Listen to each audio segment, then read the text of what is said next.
Living with cPTSD and PTSD is like detoxing from trauma. Let me explain.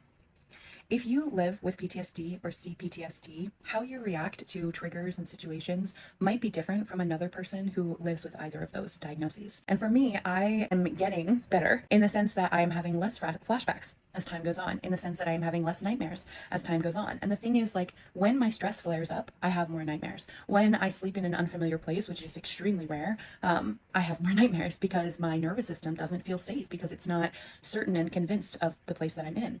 And as I run into things that remind me of the people who have hurt me, like an air freshener in an Uber, or a certain song in the middle of my co-working space, like, or a smell of a certain type of food being cooked. Like, there are so many things in the world that we take for granted that remind me of people that have hurt me because our senses are fully engaged when those things are happening, even if we have a tendency to disassociate and leave our bodies so that we don't fully experience the abuse and the pain. And I'm watching as I get further away from harmful situations, as my nervous system is regulating again, as I'm taking the time to heal in multiple types of therapy, as I am doing the work and journaling about it and crying about it and screaming about it and getting angry and writing letters and burning them and throwing away things that remind me of them or destroying them, so it feels like I can actually detach from that energy and not be reminded of it. There are just so many layers to the healing process, and it can take years and years for you to untangle enough of the ball of Christmas lights, so to speak, enough of the intertwined strings that make up a tangled ball of yarn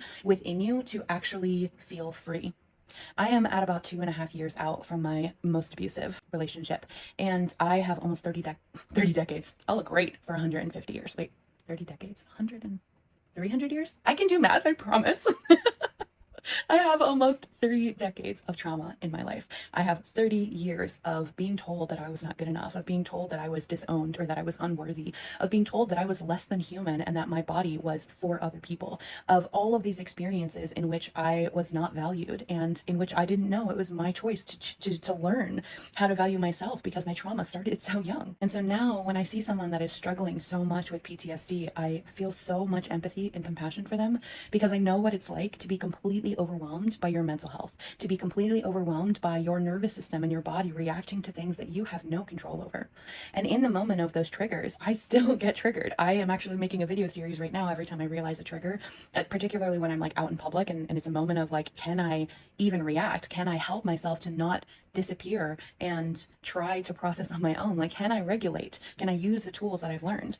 And I am making that because I think so many people think that PTSD is this experience of, what you hear about for like a veteran, a car backfiring and they hit the ground, and that is an example. But also there are so many other interwoven pieces that 2.5 years later, I'm still finding them. And so I started to think of cPTSD and PTSD as detoxing from trauma because the further that I get away from the people who hurt me, from those experiences, from living in survival mode, the further and deeper that I go into thriving mode, that I enjoy my life, that I have happiness, that I'm designing my dream life, it helps me to understand and have compassion for my body, for my brain, for this entire unit that has been affected by so much pain and neglect and abuse, that as I detox, it makes sense that some days are harder than others. It makes sense that there are layers and layers.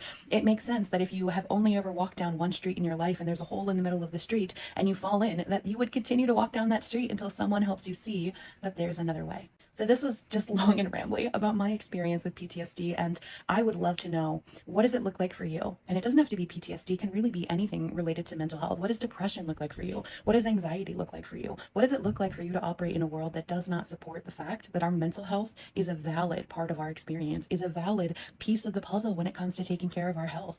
I would love to know. And if you have any questions about supporting your nervous system, about moving through your healing from surviving to thriving, drop them in the comments and I will make some videos for you.